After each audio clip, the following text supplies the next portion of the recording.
Saifi voice کے معزز ناظرین کو السلام علیکم۔ ارسطو کی زندگی کے بارے میں بہت کم جانا جاتا ہے۔ ارسطو شمالی یونان کے شہر اسٹیگرا میں پیدا ہوا تھا۔ اس کے والد نیکوماس کا انتقال اس وقت ہوا جب ارسطو بچپن میں تھا، اور اس کی پرورش ایک سرپرست نے کی۔ 17 یا 18 سال کی عمر میں وہ ایتھنز میں پلاٹو کی اکیڈمی میں شامل ہوا اور 37 سال کی عمر تک وہیں رہا۔ افلاطون کی وفات کے فوراً ہی بعد ارسطو نے ایتھنز چھوڑ دیا اور فلپ دوم کی درخواست پر 343 میں قبل مسیح میں سکندر اعظم کی عظیم دوم کا درس لیا۔ اس نے لائسیم میں ایک لائبریری قائم کی جس نے اس کو پیرس اسکرول میں اپنی سینکڑوں کتابیں تیار کرنے میں مدد فراہم کی۔ اگرچہ ارسطو نے اشاعت کے لیے بہت سارے خوبصورت مقالے اور مکالمے لکھے، لیکن ان کی اصل پیداوار کا صرف 1/3 حصہ ہی بچ چکا ہے۔ اس میں اس نے کسی اشاعت کا ارادہ نہیں کیا۔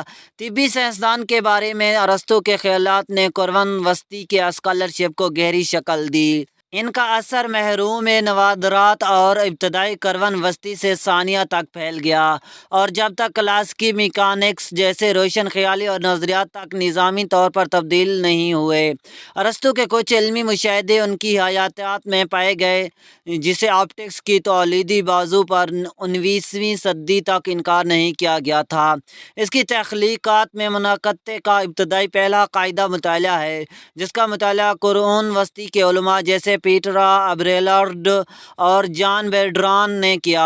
ارسطو قرون وسطی کے مسلم اسکالر میں پہلا استاد کے طور پر اور تھامس ایکویناس جیسے قرون وسطی کے عیسائیوں میں مخصوص دی فلاسفر کی حیثیت سے مشہور تھا۔ ارسطو کو عملی طبیعیات، حیات اور حیاتیات میں ملکہ حاصل تھا، اور یہی چیز اسے سابق فلسفیوں سے ممتاز کرتی ہے۔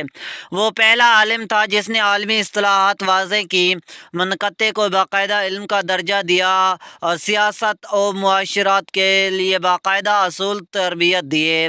اس کی قائم کردہ اکیڈمی عرصہ دراز تک مرکز علم و فن رہی۔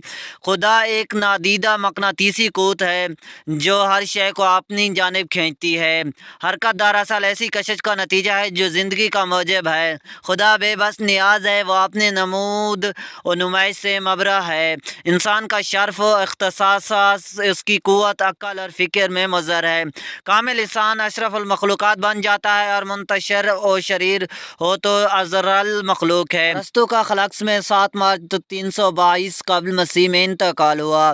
دوستو، آج کی یہی تھی چھوٹی ویڈیو۔ امید کرتا ہوں یہ ویڈیو آپ کو پسند آئی ہوگی۔ اگر ویڈیو پسند آئی ہو تو چینل کو بھی سبسکرائب کرنا۔ Thanks for watching. اللہ نگہبان۔